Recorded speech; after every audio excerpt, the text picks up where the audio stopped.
Juni 2021, Haiti bangun pagi dengan berita yang langsung bikin dunia gemeteran. Presiden Jovenel Moise dibunuh di rumahnya sendiri. Penyerangnya itu bukan sekedar pembunuh bayaran, tapi pasukan asing yang masuk dengan bantuan polisi elit Haiti. Kepala negara mati, kursi kekuasaan kosong, dan dengan hanya 10.000 polisi untuk 11 juta penduduk. Kekacauan itu udah tinggal nunggu waktu ibaratnya. Dari situ, jalan menuju kekuasaan terbuka lebar untuk para gangster.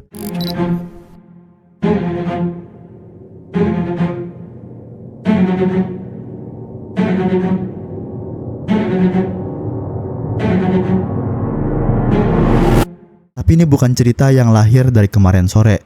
Sejarah Haiti emang udah penuh darah dan pengkhianatan. 1803, negara yang dulunya koloni budak itu berdiri melawan tuannya, ngusir pasukannya Napoleon, dan jadi republik kulit hitam pertama di dunia yang merdeka dari Eropa. Tapi janji perubahan itu cuma jadi cerita indah di buku sejarah. 2 abad kemudian, rakyatnya masih dihantui kemiskinan, pemerintahan yang otoriter, dan kudeta yang datang silih berganti. Nama-nama kayak Francois Papadoc Duvalier dan anaknya Jean-Claude Babydoc itu jadi simbol penindasan. Lalu 1990, secercah harapan itu muncul. Jean Bertrand Aristide itu seorang pastor dari kampung miskin menang jadi presiden pertama yang dipilih secara demokratis. Tapi cuma butuh setahun sebelum dia ini digulingkan, terus diangkat lagi pada 94 berkat intervensi dari militer Amerika Serikat. 2 dekade setelahnya, gempa 2010 meratakan negeri itu, ngebunuh lebih dari 200.000 orang bre. Dunia datang bawa uang, yaitu sekitar 9 miliar dolar buat bantuan kemanusiaan, 2 miliar dolar buat minyak murah dan pinjaman dari Venezuela. Tapi yang dibangun itu hampir nggak ada, duitnya lenyap, korupsi merajalela, rakyatnya tetap lapar. 2017, Moise naik jadi presiden. Dari awal itu emang udah ada bau busuk tuh ibaratnya. Tuduhan korupsi, manipulasi pemilu, dia pakai kekuasaannya ini buat nyingkirin dakwaan, ngehancurin oposisi, dan bikin negara nggak punya parlemen maupun jadwal pemilu. Krisis politik meledak. Dan 7 Juli 2021, Moise dibunuh. 28 tentara bayaran, kebanyakan dari Kolombia, itu dituduh terlibat. Jaksa bahkan curiga pengawalnya sendiri ini ikut main, karena anehnya nggak ada satupun yang luka gitu loh. Sejak itulah Haiti nggak cuman jatuh, tapi nyungsep ke dalam kekosongan kekuasaan. Geng-geng jalanan nggak cuman muncul, tapi mendominasi. Dan 29 Februari 2024, mereka nunjukin kekuatannya di Port-au-Prince. Serangan terkoordinasi, 4 polisi mati, dan Jimmy Cherizier alias Barbecue itu ngaku bertanggung jawab atas kekacauan itu.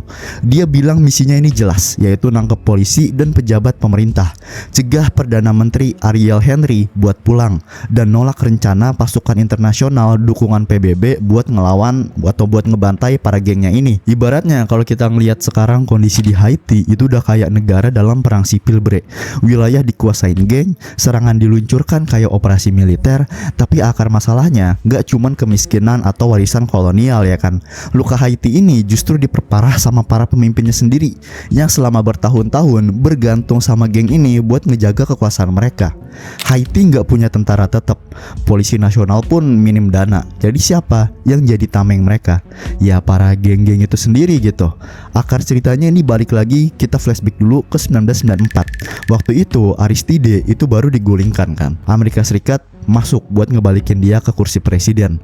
Bersamaan ada program Bank Dunia yang masukin beras murah dari Amerika Serikat ke pasar Haiti. Pertanian lokal anjlok, petani kehilangan mata pencahariannya. Anak-anak muda pindah ke Port-au-Prince dan sebagian nemuin keluarga barunya di jalanan, yaitu para kelompok geng-geng ini gitu. Politikus cepet ngeh sama potensi ini.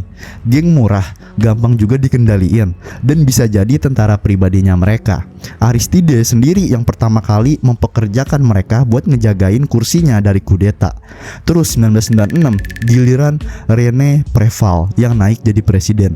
Dia nyoba tuh buat basmi geng dengan ultimatum sederhana, serahkan senjata kalian atau mati. Tapi setelah masa jabatannya René Préval ini, para pemimpin berikutnya itu nggak lagi menekan geng. Sebaliknya, sebagian ada yang nutup mata bahkan menjalin hubungan dengan mereka. Analisis terbaru dari Global Initiative Against Transnational Organized Crime itu menggambarkan geng-geng di Port-au-Prince itu berubah menjadi pengusaha kekerasan yang beroperasi secara mandiri. Bukan lagi sekedar kaki tangan politisi, mereka kini tuh udah punya kebebasan penuh di negara tanpa hukum ini. Profesor Francois Pierre-Louis dari Queens College, City University of New York itu nyebut Haiti sebagai rumah terbuka bagi geng dan narkotika. Negara ini pada dasarnya jadi negara narkotrafficking. Geng-geng itu bukan cuma makin kuat, tapi juga dilindungin sama negara. Politisi ada dan banyak yang nge-backup mereka katanya. 3 tahun sejak pembunuhan Moise, posisi geng justru makin kokoh. Mereka nguasain sebagian ibu kota, menciptakan teror dan ketakutan yang memaksa warga hidup dalam ancaman penculikan, pemerasan, dan perampokan. Bahkan bantuan kemanusiaan pun terhambat. 2024, otonomi mereka udah di titik yang berbahaya. Cukup kuatlah untuk mempengaruhi pemerintahan. Para politisi yang dulu tuh manfaatin geng kini sadar kalau mereka udah melahirkan monster yang gak bisa lagi dikendalikan. Monster itu kini ingin lepas dan mengamuk di mana-mana. Di Port-au-Prince ada sekitar 200 geng bersenjata bre. Setengahnya beroperasi di ibu kota. Ada 2 koalisi besar yang mendominasi, yaitu G9 Family dan Elias Aliens atau G9 yang dipimpin sama Jimmy Barbecue Chezirier yang adalah mantan polisi yang kini masuk daftar sanksi PBB dan Amerika Serikat, dan GPEP yang dipimpin sama Gabriel Jean-Pierre alias T. Gabriel, mantan anggota geng Nan Brooklyn. Basis GPEP ada di Site Soleil, distrik termiskin di ibu kota. G9 dan GPEP ini udah lama berseteru memperebutkan wilayah, dan keduanya dituduh melakukan pembantaian massal di daerah yang mereka kuasain atau incer. Tapi akhir 2023, musuh bebuyutan ini tiba-tiba sepakat ngebuat fakta Fifth Ansam atau hidup bersama untuk satu tujuan, yaitu menumbangkan pemerintahan Ariel Henry. Setelah pembunuhan Moise, Haiti terjebak dalam kepemimpinan geng. Claude Joseph itu sempat menjabat sebagai Perdana Menteri sementara, didukung sama Amerika Serikat dan juga PBB, lalu mendeklarasikan status darurat 2 minggu. Tapi tanpa parlemen dan rencana suksesi, situasi tetap kacau. Ariel Henry muncul sebagai pesaing, lalu mengambil posisi ganda, presiden sementara sekaligus Perdana Menteri. 8 tahun berlalu tuh tanpa pemilu. Februari 2024 seharusnya jadi momentum pemerintahan baru sesuai kesepakatan Henry dengan koalisi tokoh sipil dan para bisnismen. Tapi pemilu itu nggak pernah terjadi. Si Henry ini pengen ngejabat terus. Henry cuma muncul lewat pidato nasional singkat, minta para rakyatnya ini buat bersabar. Tenggatnya udah lewat, dia ditawarin jadwal baru, yaitu pemilu umum paling lambat 31 Agustus 2025. Sementara itu dia minta bantuan para asing. Bukan tanpa alasan, 3.000 dari 10.000 polisi Haiti ini mundur dalam 2 tahun terakhir. Akhir 2022, Henry ini menghubungi komunitas internasional. Negara-negara kayak Amerika Serikat awalnya ragu, mengingat sejarah buruk intervensi di Haiti yang dulu pernah mereka lakuin. Tapi akhirnya mereka setuju mendanai penempatan 1.000 polisi Kenya dan pasukan dari negara lain. Awal Februari 2024, Henry terbang ke Kenya untuk memfinalisasi kesepakatan itu. Ironisnya, situasi justru meledak.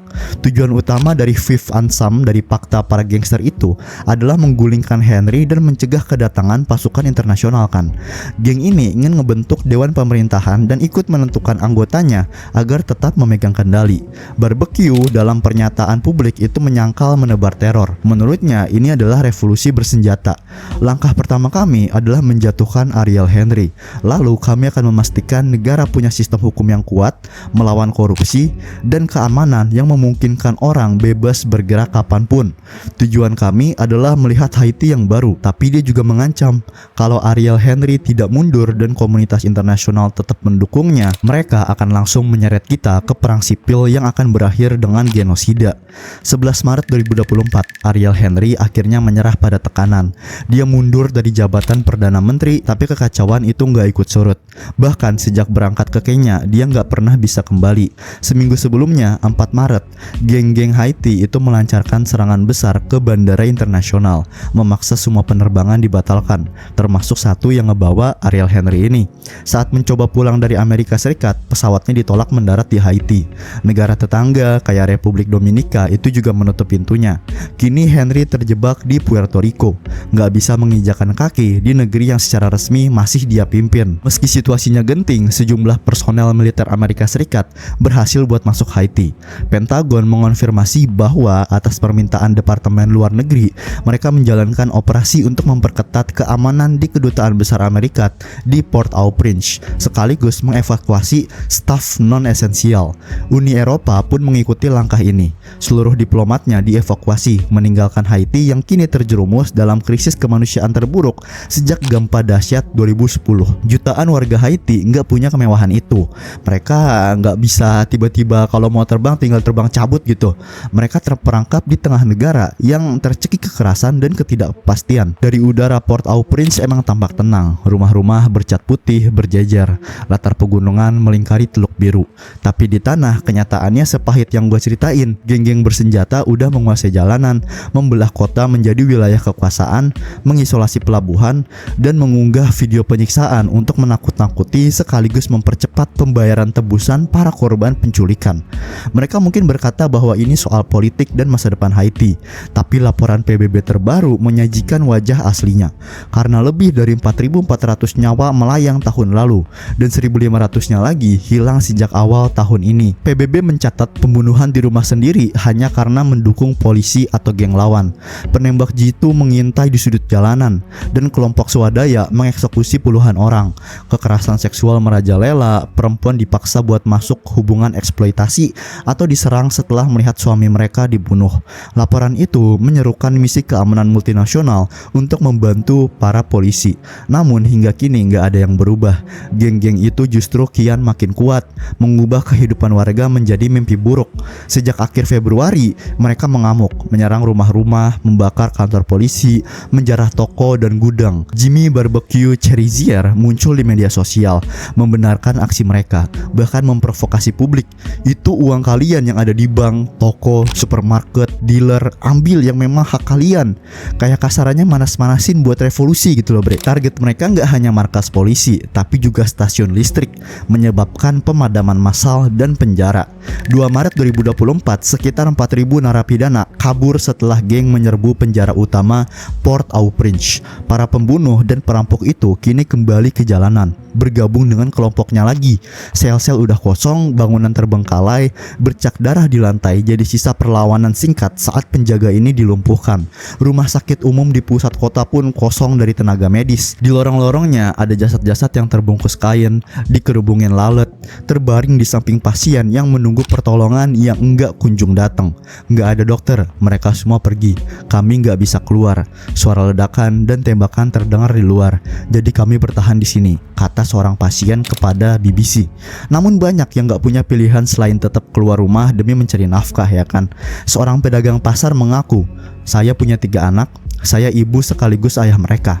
Tapi saya sering berpikir, kalau saya tertembak, siapa yang akan merawat mereka? Seorang janda menceritakan bagaimana suaminya dibakar hidup-hidup di rumah mereka saat terjadi baku tembak geng. Aku di rumah bersama keluarga ketika para geng ini menyerang. Aku berhasil melarikan diri bersama anakku, tapi suamiku tertinggal. Mereka membakar rumah dengan dia di dalamnya, ucapnya lirih. Bahkan sebagian anggota geng itu nggak lagi sanggup menelan kekejaman yang mereka lihat tiap hari.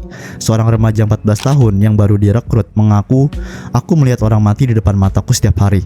Yang paling parah adalah saat mereka menyuruhku membakar mayat korban geng. Penculikan kini udah menjadi industri bagi mereka, karena menyapu lebih dari 2.500 orang dari jalanan.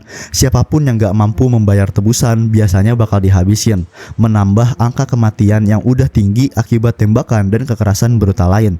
Korbannya bukan hanya warga Haiti. Negara-negara termasuk Amerika Serikat udah memperingatkan warganya untuk menjauhi Haiti di masa berbahaya ini. Tapi tetap aja ada yang nekat datang. Baru-baru ini seorang YouTuber Amerika udah jadi korban, Edison Pierre Malouf, lebih dikenal sebagai Your Fellow Arab, diculik oleh salah satu geng yang menguasai negara itu. Channelnya ini berisi campuran konten mulai dari gameplay Fortnite, vlog-vlog jalan-jalan, hingga wawancara dengan figur beresiko seperti anggota kartel. Pada 14 Maret, dia tiba di Haiti untuk mewawancarai gembong geng paling terkenal, yaitu Jimmy Barbecue Cherizier. Tapi nggak sampai sehari setelah kedatangannya, Malouf dan kolega Haitinya disergap geng 400 Mawozo. Menurut New York Post, para penculik ini menuntut tebusan $600.000, meski 40.000-nya itu udah dibayar beredar, kabar ini jelas mulai ramai di internet ketika streamer lain, Lalem namanya, itu mengonfirmasi di X bahwa mereka tengah berusaha membebaskan Malouf. Dia juga membagikan video terakhirnya Malouf di Haiti, yang dimana dia lagi menginap di sebuah hotel sambil menunggu waktu aman untuk masuk Port-au-Prince. Di sana dia mengakui bahwa kendali penuh geng itu membuat perjalanan ini seperti menantang maut. Cukup satu orang geng dengan AK-47 dan semuanya bisa berakhir. Beberapa hari sebelumnya, 10 Maret, dia sempat menulis, "Kalau aku mati, terima kasih sudah menonton. Kalau aku selamat, semua puji bagi Tuhan." YouTuber lain, Miles Rutledge alias Lord Miles, itu mengatakan bahwa Malouf ini ditahan di sebuah kandang di pinggiran timur Port-au-Prince. Bahkan saat salah satu rekannya, San Rubens Jensakra, itu diberi kesempatan pergi, dia milih buat bertahan. Dia orang baik, dia nggak mau meninggalkan Arab sendirian, kata Miles. Ibaratnya si San ini tuh kayak tour guide-nya si Malouf ini loh bre, dan kagak ninggalin si Malouf gitu. Departemen Luar Negeri Amerika Serikat mengonfirmasi penculikan itu, tapi menahan detail lebih lanjut, sekedar mengulang imbauan mereka, jangan berpergian ke Haiti. Beberapa minggu kemudian, untungnya Malouf akhirnya dibebaskan. Tapi melihat semua kisah ini, gimana menurut kalian soal masa depan Haiti? Para analisis sendiri itu sepakat kekerasan geng di negara ini udah gak bisa dipisahkan dari krisis politik dan ekonomi yang menggerogoti sejak lama. Haiti adalah negara termiskin di Amerika Latin, dengan kesenjangan kekayaan yang curam banget, pengangguran tinggi, dan minimnya peluang hidup memberi geng-geng ini aliran tenaga baru. Memang membenahi akan masalah itu butuh waktu yang panjang, tapi kekacauan saat ini menuntut solusi yang cepat. Lebih dari 200.000 warga Port-au-Prince itu udah mengungsi, dan sisa pasukan polisi yang ada itu nyaris nggak berdaya. Program Pangan Dunia PBB bahkan memperingatkan potensi krisis kelaparan. Sementara itu, pasukan gabungan yang dipimpin Kenya yang diharapkan jadi penopang keamanan masih tertahan oleh tarik ulur politik. Presiden William Ruto menyatakan Kenya siap memimpin, tapi hanya setelah Dewan Kepresidenan Haiti terbentuk lewat proses yang disepakati. Bulan Juni, pasukan Kenya akhirnya mendarat, tapi para pakar tetap pesimis. Mereka nilai tanpa perubahan yang besar, Haiti kini berdiri di bibir jurang, sedekat mungkin dengan status menjadi negara gagal. Oke bre, itu aja buat video gua kali ini. Gimana menurut kalian soal kasus yang ada atau situasi yang ada di Haiti ini? Kalau kalian suka, jangan lupa like, comment, share, dan subscribe channel ini. Dan BTW, gue baru aja buka membership, yang dimana nanti gue bakal lebih banyak ceritain kasus-kasus atau kisah-kisah yang menurut gue menarik. Kalau kalian pengen lebih dengar gua cerita-cerita, itu silakan bisa join membershipnya, tombolnya ada di bawah. Oke, sampai jumpa lagi di video selanjutnya. Dadah.